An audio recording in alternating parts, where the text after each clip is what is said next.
Arnaud, tu vois mon écran? Oui. C'est bon. Encore du monde qui arrive.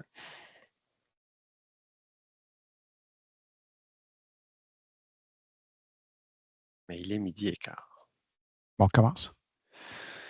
Allons-y. Alors, bonjour à tous. Merci d'être là ce midi. Je sais qu'il fait beau, donc vous n'allez pas profiter de votre extérieur, à moins que vous êtes vraiment à l'extérieur en train d'écouter le webinaire. Donc, le sujet, évidemment, vous intéresse. Là. On parle d'évaluation et de mitigation des risques dans les projets publics. Et pourquoi on parle de ça, entre autres? Parce qu'Arnaud et moi, on participe à de l'analyse de gestion des risques depuis un bon petit bout de temps, je dirais une quinzaine d'années. Et puis, ça nous interpelle toujours parce que même comme professionnel de la construction, parce qu'on réagit, puis on essaie toujours d'améliorer les façons de faire les choses pour qu'on ait une meilleure vision de l'ensemble des risques du projet. C'est pas facile. On parle vraiment, on est en train de définir une boule de cristal. Là. Il n'y a personne qui a une boule de cristal. Puis vous allez voir dans les pistes qu'on va mettre de l'avant, c'est vraiment un travail d'équipe qui se fait, qui va permettre d'avoir une perspective d'un peu tout le monde et d'éviter le plus possible des angles morts quand on fait des analyses de risque. Donc, comment éviter, essentiellement, on aurait pu renommer notre webinaire, mais comment éviter les angles morts de l'analyse de risque, mais c'est la même chose. Donc, le contexte public, oui, mais on arrive aussi avec un background, parce que comme la plupart d'entre vous le savez, quand on stratégie, on travaille à la fois dans le domaine privé et public. On peut voir un peu les différences des différentes approches du côté public-privé et tenter dans les décodes. Puis je ne disais pas que le privé nécessairement fait toujours les choses mieux que le public, mais il peut y avoir des vases communicants et des choses à apprendre des deux. C'est pour ça qu'on a décidé de faire ce webinaire-là sur le sujet. Donc, contexte du secteur public, on comprend qu'il y a quand même une pression sur la performance là, de façon générale dans les projets. Et il y a aussi une complexité réglementaire aussi à suivre pour l'ensemble des projets. Donc, ça crée une sorte de contexte particulier pour la gestion de risque en soi. Donc, la question qu'on se pose, c'est pourquoi évaluer son processus d'analyse de risque? Parce que c'est un peu ça qu'on fait. Là. On n'est pas en train de dire de faire l'analyse d'un projet en particulier, mais quel est le processus qu'on utilise ou que les organisations devraient utiliser et comment ils pourraient l'améliorer pour s'assurer que l'analyse de risque se fait de façon en profondeur, etc. Donc, pour ceux qui ne nous connaissent pas, donc Patrick Vallerand, je suis président de Stratégia Conseil.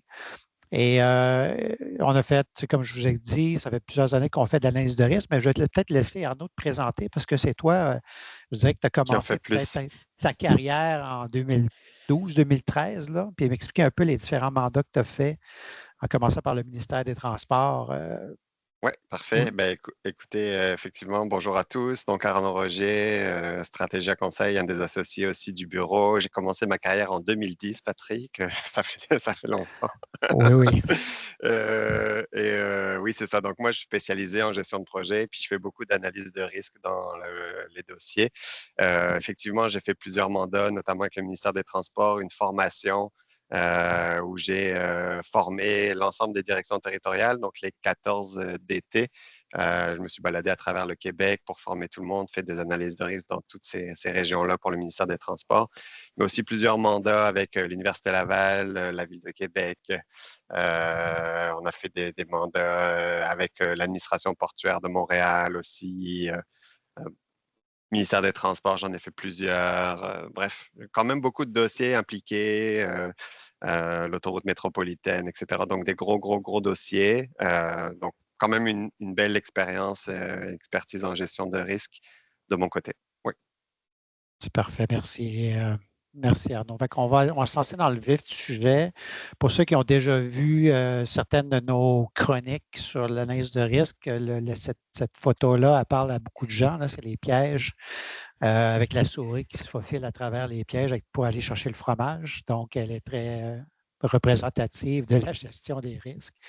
Et donc, si on résume ça à 5 risques à éviter, bien, le premier qu'on dirait, c'est le biais optimiste. Et je pense que on ne peut pas éviter le fait qu'on est dans une boule de cristal, on est des gestionnaires de projets. La plupart d'entre nous, on est gestionnaires de projets, on est impliqués dans les projets.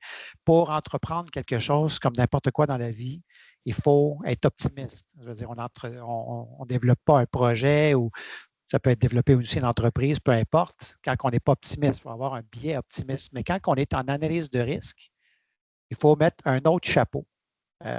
Puis Arnaud, peut-être m'en parler un petit peu plus, le chapeau qu'on doit porter quand on est en analyse de risque. Ben, moi, je considère toujours qu'effectivement, on est gestionnaire de projet, on a toujours opinion optimiste, puis je pense que c'est inhérent à la profession. On se doit d'être optimiste si on veut avancer dans la vie. Par contre, je considère que quand on tombe dans l'analyse de risque, dans la gestion de risque, faut mettre le chapeau inverse. C'est à ce moment-là qu'il faut penser plus négatif, puis dire ben, qu'est-ce qui pourrait arriver.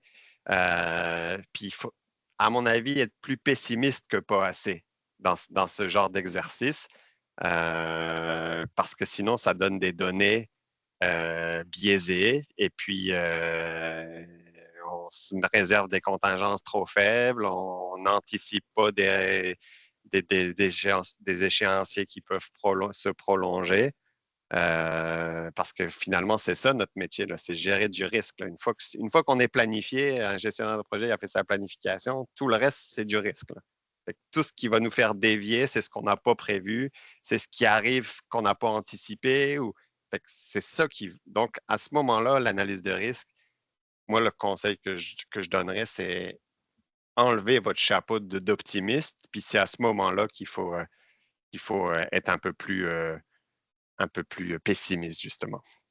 Et donc, Ouais. outre le fait que être humain veut dire aussi être optimiste, puis il faut mettre ce chapeau-là, il y a aussi un contexte particulier dans la gestion de projet qui fait en sorte qu'on devient on a peut-être un biais, ce qu'on appelle un biais cognitif, là, mais on a plus un Ben, biais cognitif d'aller vers l'optimisme plutôt que d'aller dans le puis j'ai pessimisme l'impression, pour le but de l'exercice. ouais, puis j'ai l'impression que dans le domaine public, puis encore une fois, hein, c'est mon impression, hein, prenez pas tout ce que je dis forcément pour la réalité, mais j'ai l'impression que dans le domaine public, on veut rentrer dans certaines balises, de dire, regarde, l'analyse de risque ou l'enveloppe de risque ne doit pas dépasser un certain nombre de pourcentages du budget pour rentrer dans des normes, soit pour peut-être faire passer un projet, convaincre. Malheureusement, je trouve que cette approche-là est pas forcément spécialement bonne parce que ça cache la réalité. Fait que quand on disait tout à l'heure, on veut établir les différences avec le privé et le public. C'est pas forcément une bonne approche, à mon avis, d'être trop optimiste. Puis si on pense réellement que les risques peuvent être supérieurs à une enveloppe quelconque qui est préétablie par le Conseil du Trésor, ben, je pense que c'est le devoir du gestionnaire de projet de le mentionner puis de lever le flag là, sur cette chose-là. Le deuxième point, peut-être l'expérience qu'on peut avoir du passé. On se souvient beaucoup plus facilement des bons coups que des mauvais coups. On dirait qu'on garde ça en tête, nos projets. On oublie vite ce qui se passe mal. Fait que là, je ne sais pas si vous faites des post-mortem de vos projets. J'imagine que oui.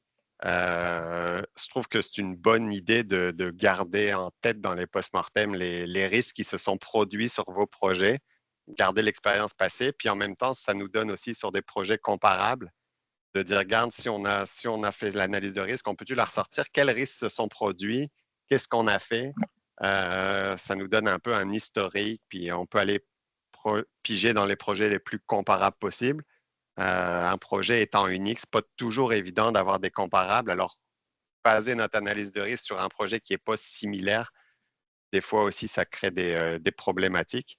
Alors, c'est un peu pour ça qu'il faut essayer de se garder le plus d'expérience possible, puis essayer de se souvenir de qu'est-ce qui a dérapé dans les anciens projets. Ce n'est pas toujours évident, ça peut être problématique là. Donc, les conséquences de tout ça, évidemment, c'est de sous-évaluer les enjeux, les Ouais, problématiques que peut subir un projet et aussi faire prendre des décisions peut-être qui sont précipitées, pas avoir le portrait global de exact. façon. Ouais. Exact. En fait, je vois même deux problématiques dans la sous-estimation. Des fois, on sous-estime les budgets, les échéanciers, Puis en plus de ça, l'analyse de risque ne vient pas contrecarrer le risque qu'on a sous-évalué certaines choses. Fait que si on sous-évalue à 2 places en plus, ben là, on est doublement sous-évalué. Donc, normalement, l'analyse de risque, elle vient compenser ce biais optimiste qu'on peut avoir. Mais comme je disais tout à l'heure, si on ne compense pas puis on reste trop optimiste, ben on sous-évalue à 2 endroits, hein, ce qui donne des écarts importants. Et puis, un bon exemple, on s'en parlait il y a une semaine en deux quand on préparait le webinaire, c'est juste la notion de fréquence. Vous le savez, là, que quand on parle de risque, pour évaluer un risque, c'est la probabilité que le risque se produise et l'impact qu'il pourrait y avoir là, selon le paramètre, puis on multiplie un fois l'autre. Mais juste le fait de mettre une cote de 2 pour la fréquence, puis une cote de 2 pour l'impact, on s'entend que 2 fois 2, c'est 4. Mais dès qu'on monte d'un cran juste un petit dans la catégorie 3 pour la fréquence et la catégorie 3 pour l'impact, tout de suite, on double, on plus que double risque. On passe à un risque qui est évalué à 9 versus 4. Il faut faire attention là, pour pas, quand on dit sous-évaluer, ça veut dire que ça peut avoir un impact exponentiel d'une certaine façon. Oui, effectivement. Donc, parfait. Le risque piège numéro 2, c'est la méthode identifiée trop simplifiée. Puis, Arnaud, je sais que tu as beaucoup de choses à dire là-dessus. Explique-nous un peu pourquoi tu considères qu'une méthode trop simplifiée peut biaiser aussi l'analyse de risque. Oui. En fait, je considère que dans les projets publics, on essaie de mettre un processus pour rendre l'analyse de risque plus facile, probablement pour que les gestionnaires l'utilisent puis le fassent. En soi, c'est une bonne chose. Mais de le rendre trop simplifié, ça vient fausser les données. Je m'explique. Quand j'ai participé à des ateliers d'analyse de risque dans le domaine public, on m'a transmis une grille de risque déjà pré-remplie. Puis on m'a dit, fais juste valider avec ton comité lesquels s'appliquent à ton projet. Fait que là, dans ma tête à moi, ça ne fonctionne pas de même là, parce que on ne peut pas avoir une grille qui compile l'ensemble des risques du monde, sinon elle serait probablement énorme. Fait que là, elle est déjà simplifiée pour ne pas en avoir trop. Puis en plus, on nous dit, ben, élimine ceux qui ne sont pas dans ton projet, fait qu'il ne reste plus que les autres. Oui, mais y en a-tu d'autres qui pourraient exister qui ne sont pas sur la liste? Moi, c'est une des recommandations que je fais toujours, c'est prenez un petit peu de temps au départ sans regarder des données historiques, puis réfléchissez à votre projet, la complexité de votre projet, la localisation de votre projet. Y a-t-il des risques associés? Qu'est-ce qui vous inquiète en ce moment sur votre projet? Ça risque de faire émerger des nouveaux risques qui ne sont pas dans des grilles préétablies ou des gabarits qui existent. Je fais ça à chaque fois, puis à chaque fois, il en sort des nouveaux qui ne sont pas sur la grille. Juste le fait de commencer par une grille où l'ensemble est là, quand on arrive à la fin, l'équipe est fatiguée, a envie de finir la rencontre, fait qu'ils nous disent tous « Ah ben c'est bon, on a passé au travers, il n'y en a pas des autres. » Alors que si on le fait au départ, il y a des risques qui apparaissent, je vous le garantis. Donc, essayez cette méthode-là là, de dire, au lieu de faire un copier-coller d'un modèle 100%, prenez 5 ou 10 minutes au départ de votre analyse pour identifier, si possible, des nouveaux risques, juste en posant une question du type « Qu'est-ce qui vous inquiète en ce moment sur votre projet? » Tout à fait. Juste ça, il y a des grandes chances qu'il y a des risques qui ne sont pas sur votre grille qui apparaissent. Fait que ça va en trouver d'autres. Utilisez aussi une méthode et des gabarits standards pour l'évaluation. Je trouve ça aussi des fois risqué. Je vous donne un exemple. J'ai fait une autre analyse de risque récemment où on m'a dit, ben, tu fais l'analyse qualitative, tu évalues les risques de 1 à 5, comme la plupart des gens probablement font, puis c'est correct de se donner des échelles. Par contre, pour l'analyse quantitative, ben, tu prends le min de l'échelle pour la valeur minimale, parce que pour la quantitative, il faut 3 données, là, pour ceux qui ne sont pas trop dans l'analyse Monte-Carlo, puis dans comment ça se fonctionne. Pour une analyse quantitative, il nous faut 3 données, une donnée pessimiste, une donnée optimiste, puis une donnée le plus probable. Alors, on m'a dit, ben, pour le plus probable, tu prends le milieu de l'échelle. Pour le plus pessimiste, tu prends le max de l'échelle. Puis pour le plus optimiste, tu prends le bas de l'échelle. Grosse simplification qui, Dans à la mon même avis, catégorie de risque. dans la même catégorie, qui, à mon avis, fausse énormément les données. Je vous donne un exemple. Si, mettons, on dit ce risque-là, l'impact, c'est 2 sur le financier, puis c'est entre 100 000 et 250 000, mettons. Puis on dit, ben, le max, c'est 250 000, le min, c'est 100, puis le plus probable, c'est 150 ou 175, peu importe. Moi, je pense, réfléchissez à ce que vous dites. Est-ce que c'est vrai que ce risque-là, le plus probable, c'est 175 000? Ça se peut que ce soit vrai. Puis le plus optimiste, es-tu vraiment 100 000? La chose que je suis à peu près sûr, c'est que le pessimiste, c'est pas 250. Je vais vous donner un exemple. On a travaillé sur un projet avec le ministère de l'Environnement et il y avait une question de gestion des sols contaminés. Et on a fait l'évaluation avec eux. Puis l'analyse quantitative, on a dit en fait, qualitative, on a dit que c'était un 3 pour que tel type de sol ne soit pas bien estimé, puis qu'on en ait des plus grosses quantités. Puis le 3, je ne sais plus, c'était, je vais dire n'importe quoi, entre 250 000 et 500 000. Fait que là, on a dit, OK, ça c'est probablement le plus probable. Par contre, on a dit, si on pense le pire des cas, là, ils ont dit, le pire des cas, on pourrait supposer que toute la cellule est contaminée au pire. Ça pourrait arriver parce que les contaminations pourraient se mélanger. Et on dit, le pire des cas pourrait être plus de 10 millions. OK, donc le plus probable, on est dans l'ordre de 500 000, mais le pire des cas, on est à plus de 10 millions. Vous voyez l'écart que ça peut créer. Et ça joue beaucoup sur la valeur des risques qui peuvent être faits parce que l'analyse Monte Carlo, quand elle fait tourner sa simulation, ben de temps en temps, le plus pessimiste, il sort. Et que si le plus pessimiste, il sort, il y a une grosse différence entre 500 000 et 10 millions. Imaginez ce que ça met sur l'enveloppe des risques à la fin. Alors, moi, je vois un gros risque à standardiser la façon de faire de l'analyse quantitative, puis de dire, moi, je pense qu'il faut toujours réfléchir aux chiffres qu'on met et pas de le prendre puis de dire, ah, ben, la méthode a dit ça, je mets ça.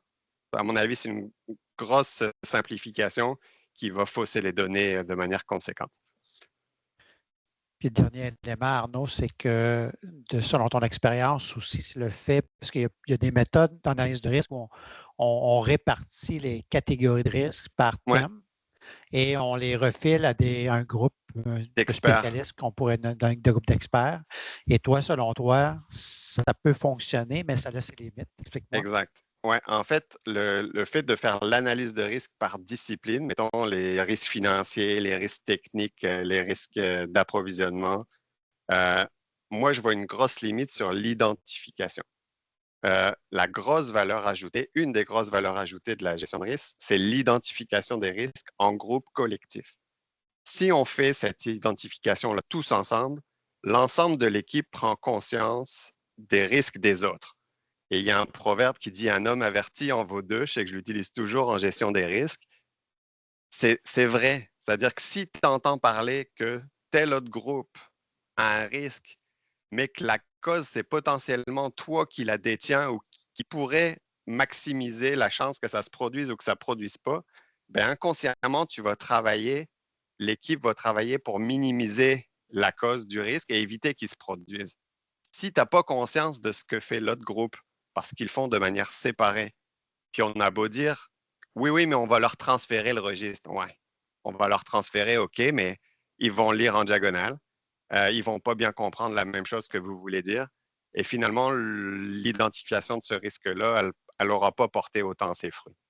Moi, ce que je conseille fortement, c'est que l'identification des risques se fasse en groupe complet, quitte à prendre un 3 heures ou un 4 heures tous ensemble. On fait cette analyse-là. L'évaluation, elle pourrait se faire en silo. Si on dit, mettons, on n'a pas besoin d'avoir l'équipe technique pour faire l'évaluation des risques financiers. OK. On pourrait procéder à l'évaluation par la suite à part. Les gens auront pris conscience des causes, des conséquences du risque, ils auront compris. Euh, L'évaluation, peut-être qu'ils ne sont pas les meilleures personnes pour le faire. Je peux comprendre qu'on veuille la faire en plus petits groupes séparés. Donc, ça permet aussi, pas juste pendant l'identification des risques, mais puisqu'on va en parler tantôt, là, que la gestion de risque, c'est un exercice qui doit être vivant tout au long du projet. Fait que si les gens ne sont pas conscients ou ne sont pas pris de conscience qu'il y a tel risque dans tel autre secteur, bien, peut-être qu'ils ne sont pas conscients que ce risque-là existe. Donc, en cours de projet, peut-être qu'ils ne lèveront pas la main s'ils perçoivent quelque chose, par exemple. Exact. Parfait. Donc, les conséquences, c'est qu'on tombe dans une fausse impression de contrôle parce qu'on a l'impression que tout était bien fait. On a fait faire par des experts, on revient, tout est fait en silo, mais on n'a pas une compréhension collective, comme tu le disais, là, commune de l'ensemble des risques. Donc, les solutions dont on parle, c'est de favoriser évidemment les ateliers multidisciplinaires et interdépendants, parce que j'aime le fait que des risques, ce n'est pas des silos. Si on est pour cartographier des risques, je dirais que la grande majorité sont probablement interdépendants. Hein? C'est ça. Il y a en fait des risques qui se produisent peuvent augmenter la probabilité d'autres risques. Donc, il faut vraiment suivre l'ensemble des choses et puis le mettre à jour régulièrement, son registre, parce que des fois, si on ne le suit pas, on ne s'est pas rendu compte que la probabilité de certains risques a augmenté de manière conséquente parce qu'il y a ça qui s'est passé sur mon chantier ou mon projet. Donc ça va militer pour le fait qu'on va parler tantôt, là, de remettre à jour régulièrement son atelier de gestion de risque. Ouais. Parfait. Merci Arnaud. Piège numéro 3 maintenant. Donc, ne pas avoir les bons intervenants autour de la table. Donc, on s'entend que si on fait faire une analyse de risque, puis les bonnes personnes ne sont pas là, ils n'ont pas l'expérience pour le faire, on s'entend que, encore là, notre analyse de risque pourrait être biaisée. Parce que l'analyse de risque, c'est oui, avoir une boule de cristal, mais la plupart des risques qu'on perçoit, ça vient de l'expérience. Ça vient de ce qu'on a vécu dans notre cheminement de carrière, etc. Exact. Puis ça prend des gens dans toutes les disciplines du chantier, dans toutes les disciplines, dans la conception, dans la maintenance, dans l'opération du futur bâtiment, pour bien comprendre les choses, éviter les changements en cours de route. On veut tous ces gens-là rapidement. Puis effectivement, dans les méthodes, par souci probablement d'efficacité, de calendrier, de je ne sais pas quoi. On ne veut pas qu'il y ait trop de monde dans la gestion de risque. On le voit souvent, c'est des petits groupes. Et puis, on n'a pas forcément toujours les bonnes personnes qui sont autour de la table, qui peuvent nous aider à comprendre. Puis des fois, ça peut même avoir l'effet inverse de ne pas avoir suffisamment de personnes, puis pas la bonne. Ça peut avoir l'effet de grossir le risque inutilement, alors que ce n'est pas tant un risque. Puis vice-versa, ça peut avoir tendance à minimiser un risque en disant ah, ben, c'est pas trop grave, alors que l'expert autour de la table pourrait dire écoute, c'est bien plus grave que tu penses ce risque-là. Il y a plus de chances que ce que tu penses qu'il se produise, puis ça pourrait coûter plus cher. Le bon exemple que je peux donner à ce sujet-là, c'est que j'ai fait un atelier il y a quand même une couple d'années sur le ministère des Transports où on avait un tracé de route qui passait. Lors de l'analyse initiale, on avait fait qu'il y avait un risque potentiel de devoir déplacer un pylône Hydro-Québec. Et puis, autour de la table, on n'avait pas d'experts ou de relations avec Hydro. Donc, on avait mis un potentiel, je ne sais plus, 20 de chances que ça arrive, qu'on ait à déplacer ce poteau-là.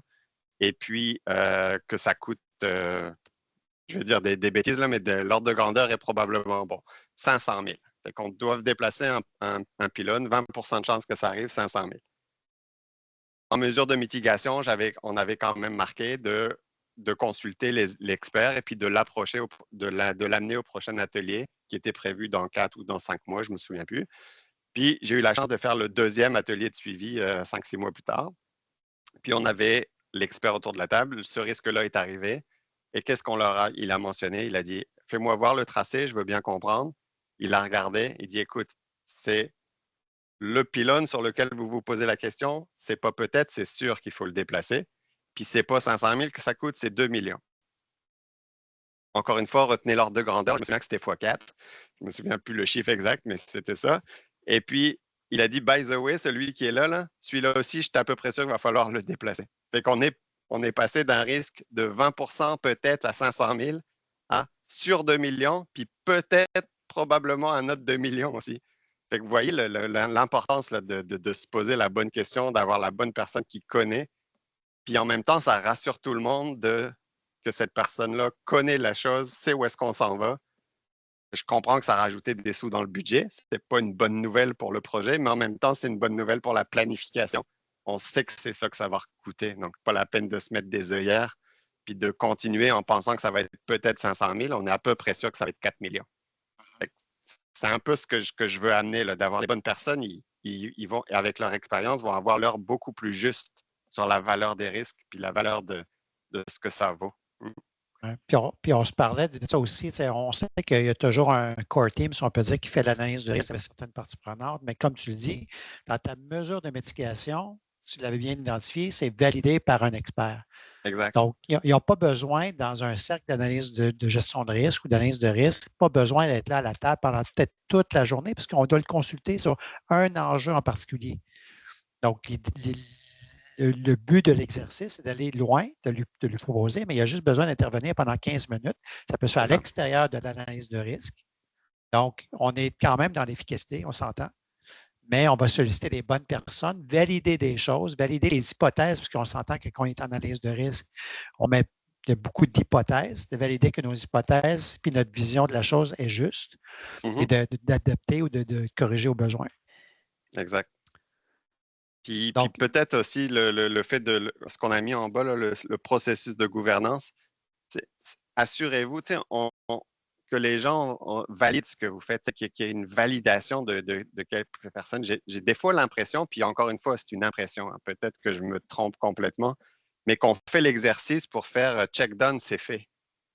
Oui, mais est-ce que quelqu'un valide là, puis challenge ce qu'on fait pour dire moi, j'ai déjà vécu ça sur un autre projet, puis c'est pas ces valeurs-là, c'est pas correct. Est-ce que vous validez les données qui sont faites? Des fois, j'ai des doutes. C'est pour ça que je soulève le point. Je me pose la question s'il y a vraiment l'exercice qui est fait toujours sérieusement. Et puis, on va y revenir là, pour se challenger, parce que c'est un des pièges, c'est notre 5e piège, on va le punch, mais de se challenger, d'avoir un processus d'autocritique, si on peut dire, dans le processus. Donc, parlons du piège numéro 4, d'investir beaucoup en amont et négliger le suivi en continu. Donc, ça, c'est des choses que dans ton expérience, Arnaud, que tu as remarqué. On met beaucoup d'efforts en amont. On fait des ateliers, des fois une journée complète. Et par la suite, mais là, on met l'exercice d'analyse de risque, se met consolidé dans un rapport ou est mis peut-être sur une tablette, mais ça ne devient pas un outil vivant. Ben, en fait, c'est peut-être une question qu'on pourrait poser à l'auditoire. Moi, c'est l'impression que j'ai parce qu'on nous appelle souvent, on est des consultants en gestion de projet, on nous appelle pour mettre en place le registre de risque, établir la première analyse. C'est rare qu'on nous mandate pour les suivis. Alors, je ne sais pas, puis j'ai tendance à penser qu'il y a peut-être peu d'efforts qui est mis par la suite. Encore une fois, dans un checklist, il faut faire de l'analyse de risque. Est-ce qu'on fait juste dire, regarde, on l'a fait, check, ou on se sert de cet outil-là pour la gestion du projet? Parce que c'est ça aussi la valeur ajoutée de l'analyse de risque, c'est qu'on a monté un outil de suivi des risques, des mesures de mitigation. Fait que moi, je trouverais ça vraiment dommage qu'il y ait un gros effort qui est mis en amont pour le faire, puis qu'après cet outil-là, il soit mis sur une tablette, puis pas tant utilisé. C'est un outil qu'on devrait se référer assez régulièrement, mettre à jour assez régulièrement, ajuster les mesures, ajuster les valeurs d'impact et d'occurrence, parce que les risques évoluent avec le temps en fonction de l'information qu'on a sur le projet. On est capable de savoir ce risque-là, il devient moins risqué ou à l'inverse, plus risqué. Et dans ce cas-là, il faut peut-être mettre des mesures de mitigation sur des risques qu'on n'avait pas identifiés au départ ou qu'on avait identifiés comme faibles, donc on ne s'était pas mis de mesures particulières. Certains risques peuvent grossir, prendre en ampleur.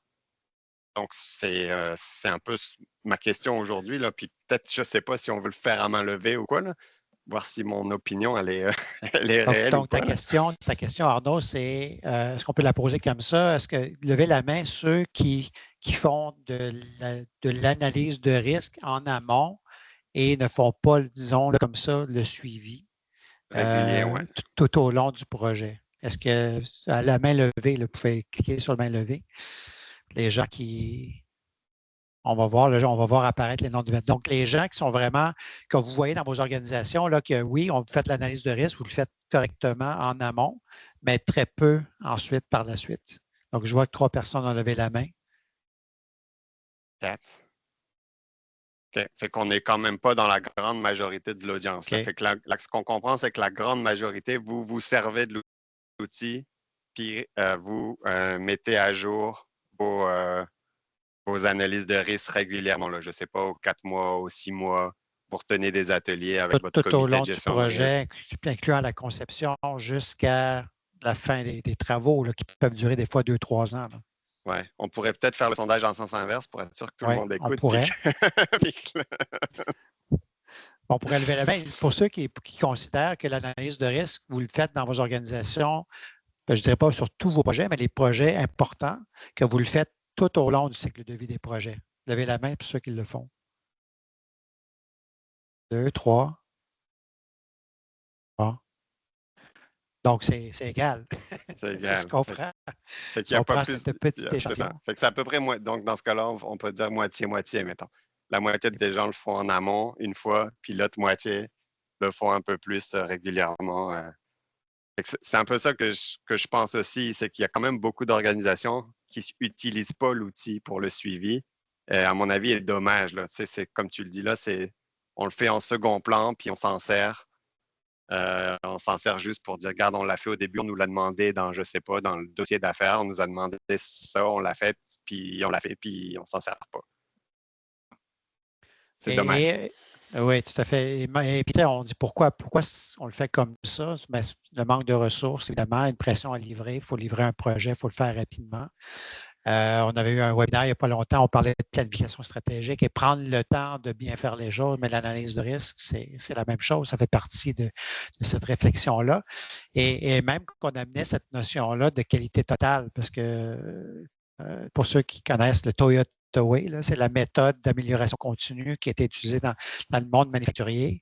Mais l'analyse de risque, d'une certaine façon, c'est la même chose. C'est d'avoir une culture où les gens, ça n'a pas besoin d'avoir un atelier pour l'analyse de risque. Ça doit se faire en continu entre les ateliers et entre les réunions, mais d'avoir un mécanisme mis en place que les gens se sentent à l'aise de dire oui, je vois un risque, je pense qu'on devrait le mettre dans le registre, puis je pense qu'on devrait l'évaluer et mettre des mesures de mitigation en place. Ça, c'est vraiment une bonne pratique là, de faire des ateliers réguliers, mettons 4-6 mois. C'est quand même une pratique intéressante. Mais dans vos coordinations d'équipe, mettons, je ne sais pas, une fois ou 2 semaines, qu'il y ait un petit point sur la gestion des risques pour être sûr qu'entre les 2 ateliers, il n'y ait pas des risques qui pop ou des choses qui ont évolué de manière importante, puis qu'il faut corriger tout de suite. Il faut attendre l'atelier dans 4 mois pour ajuster les mesures si on voit quelque chose popper. C'est un peu une culture qui embarque. Là, si on commence à le faire régulièrement, après, ça devient une culture de gestion de risque et ça se fait tout seul. Parfait.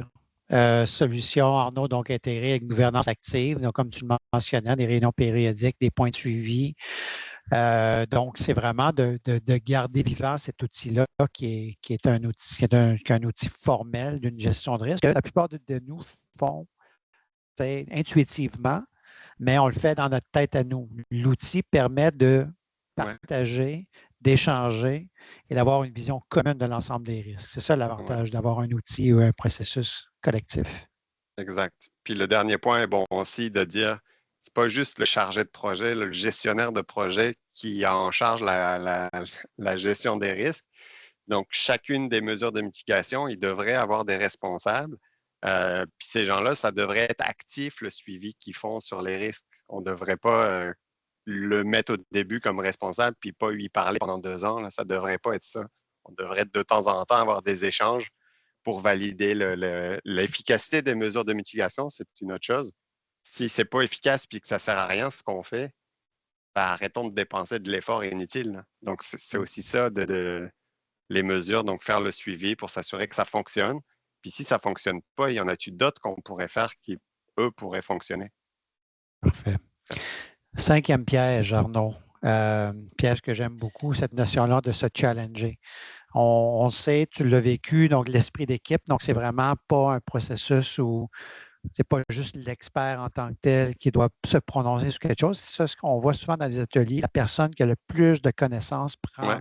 prend la parole et prend la place et tout le monde se rallie un peu à sa vision. Donc, moi, je pense, et tu le vois, puis c'est peut-être un peu le rôle aussi de l'animateur, là, de Ouais. s'assurer que les gens, tu crées cette culture-là dans l'atelier pour permettre aux gens, encourager les gens à challenger et à bien comprendre. Peux-tu nous en parler un petit peu plus? Ben, oui, c'est sûr que moi, ça fait partie de mon rôle là, quand j'anime la journée de risque, de s'assurer que tout le monde parle, que tout le monde se prononce. Euh, Puis c'est vrai que c'est ce qu'on voit hein, quand on challenge peu, c'est-à-dire on laisse parler la personne, tu l'as très bien dit, là, la personne qui semble avoir le plus d'expérience ou d'expertise sur le sujet, parce que des fois, on ne sait même pas si c'est vraiment cette personne-là, mais ça arrive qu'une personne prend la parole, puis un peu impose son point de vue, puis les personnes qui ont peut-être moins d'expertise ou de connaissances dans le domaine, ben, challenge très peu, là, de dire, regarde, c'est lui qui connaît ça, puis on ne le questionne pas. Euh, Moi, je trouverais qu'il faut quand même échanger, essayer de challenger l'information. Ça fait partie, à mon avis, des vérifications qu'on doit faire, s'assurer qu'on a des bonnes données. Puis, est-ce que la personne qui parle trop est trop optimiste? Challengez-le là, pour être certain. Est-ce que c'est possible que ce soit pire que ça? As-tu déjà vécu un projet où ce risque-là pourrait être plus important que ça? Je suis à peu près Mm. sûr qu'il va dire oui, là. Mais c'est Mm. pour ça qu'il faut creuser l'information par rapport à Ouais. tout ça. Souvent, la réponse qui va arriver, c'est que les gens vont dire oui, peut-être ça pourrait arriver, mais dans ce cas-ci, pour X raisons, je suis optimiste, je ne pense pas que ça va arriver pour telle raison. Oui, OK, peut-être. Mais on s'entend que ça pourrait arriver. C'est ça, Comme on revient toujours au piège numéro un, qui est le biais optimiste. exact. Donc, c'est pour ça que challenger, c'est comme un contrepoids par rapport à l'optimisme. Donc, en conséquence, c'est des risques sous-évalués, bien sûr, restent sous le radar parce qu'une des choses, pour ceux qui connaissent Ron Rumsfeld, je parle toujours des unknown unknowns, là, les risques souvent qu'on n'a même pas vu venir. Il y a des risques qu'on peut identifier, mais dans l'analyse de risque, il y a des risques qu'on n'a pas vu venir. Hein. On s'entend, c'est une des catégories de risques qu'on ne peut pas évaluer parce qu'on ne sait pas. Ça n'est jamais arrivé. Je vais vous donner un exemple, la pandémie. Tous les projets qui ont été estimés ou évalués en analyse de risque en 2019, avant que la pandémie arrive, personne n'avait mis la pandémie, mais c'était un risque, on le sait aujourd'hui en rétrospective, mais on n'avait pas de marge et on a vu que ça a fait déraper certains projets, prolonger certains travaux. Il y a eu des mesures qui ont été mises en place. Ça a Mhm. coûté plus cher. Donc, c'est pas vrai que le risque peut arriver. C'est juste qu'il y en a qu'on ne peut pas anticiper. Donc, en plus, si on minimise les risques qu'on connaît C'est ça. et qu'on néglige ou qu'on ne met pas d'allocation pour des risques qu'on ne peut même pas s'imaginer venir, dans ces deux cas, les mis ensemble, on minimise les risques globalement du projet. Puis peut-être pour faire du pouce sur ce que tu dis, ce qu'on dit aujourd'hui, c'est pas d'anticiper l'inimaginable. C'est pas ça qu'on veut dire, de dire ah ben on va mettre des risques d'incendie, on va mettre des risques de pandémie, des risques. Non, c'est pas ce qu'on dit. On sait que ça, malheureusement, on- ça pourrait éventuellement arriver, mais on va pas prévoir l'impensable non plus. Par contre, évaluer correctement ce que vous pouvez anticiper. Puis ça va pallier les éventuels imprévus que personne n'a vu venir parce qu'on aura mis une valeur suffisante sur des risques euh, qu'on a évalués. C'est un peu comme ça qu'il faut l'anticiper. Exactement. Donc, solution, donc mettre en place encore les revues critiques externes, s'inspirer de la méthode DELF. Puis, je vois que le temps file, il reste quelques minutes. La méthode DELF, puis nous, on l'a déjà poussé très loin, cette approche de la méthode DELF, où on avait un débat sur les risques. Tantôt, on disait se challenger. Donc, on avait un débat sur les risques. Mais ensuite, on demandait à chaque personne d'auto-évaluer le risque individuellement pour ne pas biaiser leur réponse. Puis après, une fois qu'on avait fait le tour de table et chacun avait fait son évaluation, on mettait tout ça ensemble Et la méthode de Delphes, c'est ça, c'est de répondre à des questions pour lesquelles il n'y a pas de réponse absolue. Comme si je pose la question à des experts astronomes, combien d'étoiles qu'il y a dans le ciel?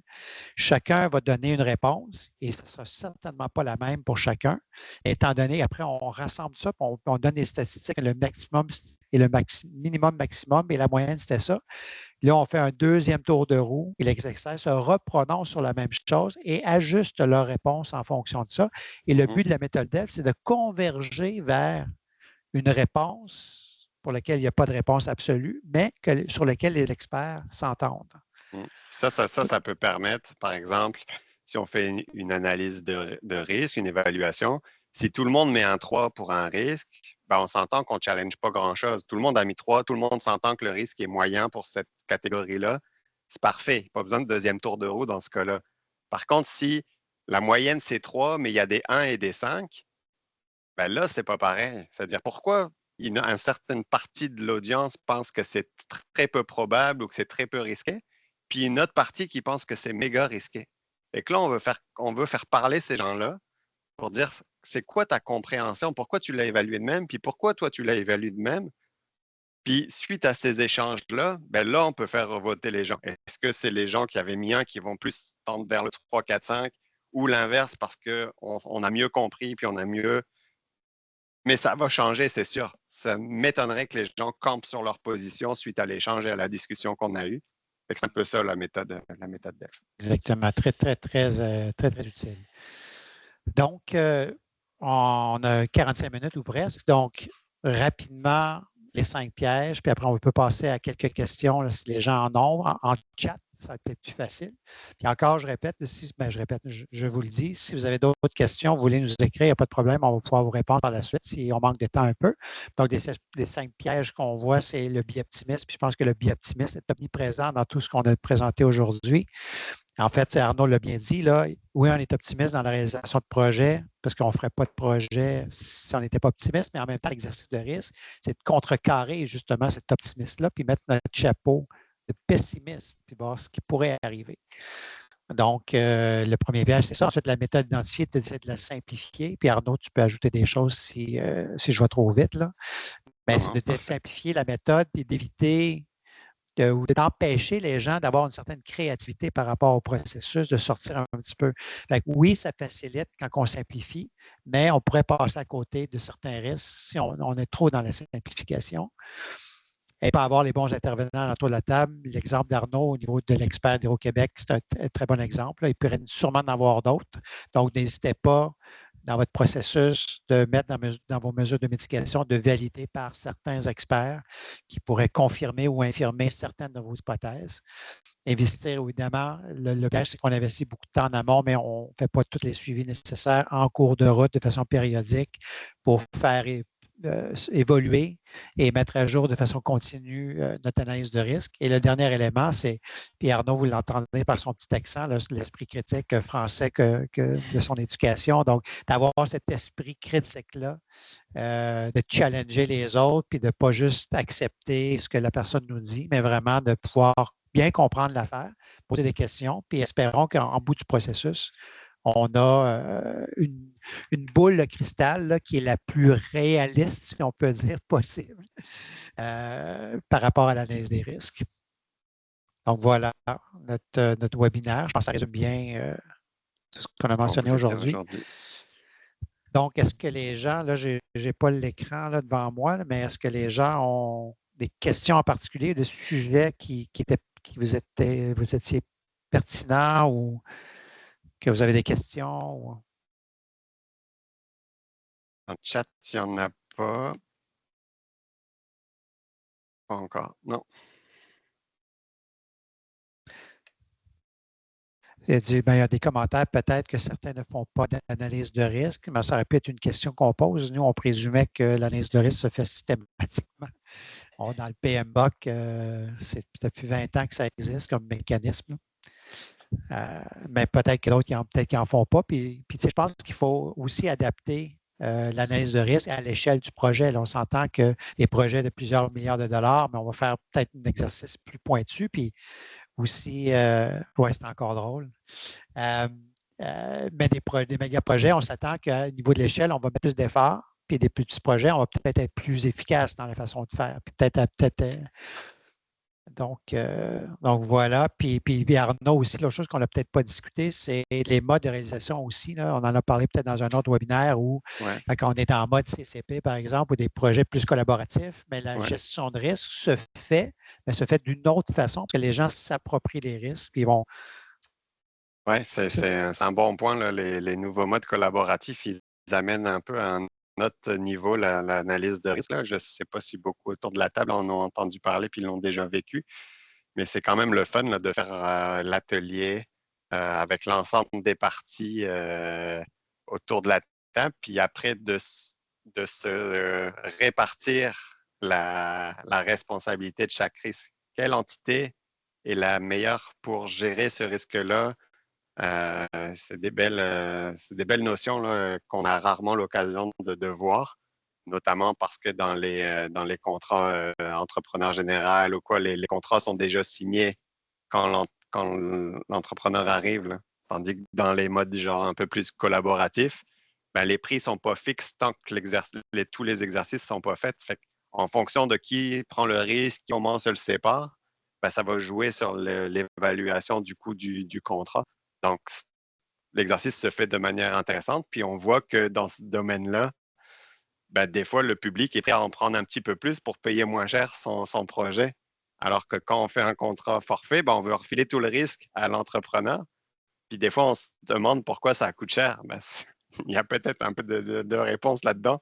Si on veut refiler tous les risques à quelqu'un, ben, il va le mettre dans son prix. Si on est capable de le répartir intelligemment, de dire regarde, toi, tu serais mieux de prendre celui-là, puis si ça arrive, c'est moi qui le prends, puis ça peut minimiser, les coûts. Parfait. Arnaud, écoute, il y a une dernière petite question qui je trouvais ça intéressante. Là. Faites-vous l'analyse à un seul niveau de projet ou plusieurs ateliers à des niveaux différents? Donc, au niveau, peut-être à un niveau peut-être direction, politique, financement, et peut-être des ateliers qui sont peut-être de niveau matériaux, on parle de matériaux, plus de détails, au niveau conceptuel, technique. Est-ce Ouais, que ben, oui, ben, oui, moi, comme je disais, l'identification pour mettre que tout le monde prenne conscience de l'ensemble des risques, je la fais collectif. Donc, je la fais pas à plusieurs niveaux, je la fais tous ensemble. Par contre, l'évaluation, on peut la séparer en plus de niveaux parce que peut-être que les personnes sont pas les mêmes pour bien évaluer les risques de politique, les risques de financement versus les risques plus techniques. Donc, dans ce cas-là, l'évaluation, on peut la séparer. Mais l'identification, moi, je conseillerais de la faire tous ensemble pour et- prendre conscience des risques de l'ensemble du projet, que tout le monde en prenne conscience. Je trouve ça bien. Il y a une autre question hein, on a manqué. Est-ce que l'utilisation du BIM peut permettre une bonne analyse de risque? C'est une excellente question. C'est une excellente question. as-tu Je une l'ai excellente réponse, Arnaud? je l'ai j'ai déjà fait des projets BIM où on a fait de l'analyse de risque. Dans l'atelier, on a rarement fait intervenir la maquette. Mais on l'utilise tellement dans le projet que ça vient minimiser les risques. Quoi qu'il en On l'a, soit. ouais, on l'a pas utilisé dans l'atelier, ce serait mentir. Mais on s'en sert beaucoup dans les réunions de projet que ça minimise les risques, c'est sûr. Fait que oui, servez-vous de votre maquette si vous en avez une là, dans vos ateliers. Des fois, voir en 3D, ça permet à tout le monde de comprendre la situation. Puis Ouais, c'est sûr que si elle existe, servez-vous-en. moi, je dirais que pour répondre à cette question-là, si vous êtes dans un mode collaboratif avec des entrepreneurs ou même en mode traditionnel gérance, par exemple, si vous avez une maquette, puisque le BIM, oui, il y a la coordination interdisciplinaire en soi, c'est pour minimiser les risques de changement en cours de travaux, mais aussi la constructibilité.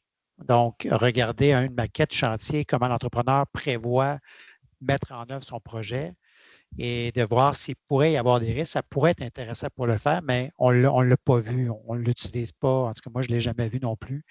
Utiliser la maquette. Les entrepreneurs le font dans leur propre gestion de risque quand ils font la mise en œuvre de projets importants. Exact. Dans les Mais ateliers, dans les CCP, on fait beaucoup d'ateliers. En fait, les risques, c'en est quelques-uns, mais on a des ateliers de constructibilité, on a des ateliers de co-conception. Puis là, la maquette a beaucoup de valeur. Là. Moi, je la fais partir dès le départ de l'atelier. D'ailleurs, je demande à un concepteur, démarre ta maquette parce que chaque fois que j'en ai besoin, ils me disent, ah, ça va prendre 20 minutes à ouvrir Revit. Fait que je démarre l'atelier, je dis, démarre Revit, et puis on continue, on commence l'atelier. Tout à fait. Myriam aussi, Turcotte qui mentionne que le BIM peut se faire dans l'analyse de valeur, mais ça, c'est un autre Ouais, sujet parce que exact. les ateliers d'analyse de valeur, d'optimisation du projet, oui, ça peut aider, contribuer à gérer le risque, mais c'est un autre sujet d'optimisation, disons, mais la maquette, oui, sert à ça, évidemment. Alors, écoutez, on vous remercie beaucoup. Là, je vois qu'il est déjà S5, donc on a un peu débordé. Si vous avez d'autres questions, n'hésitez pas à nous écrire. Vous avez nos coordonnées, puis on va vous répondre dans les plus brefs délais. On vous remercie à tous d'être présents. Merci Arnaud, à toi. Tu es toujours très généreux Dans mes exemples. dans le partage de tes expériences. Alors, merci à tous, puis on vous souhaite une très bonne fin de journée et un bel été à ceux qu'on ne verra pas d'ici là. Merci, bel été à tous. Salut, Merci. Au bye bye. revoir.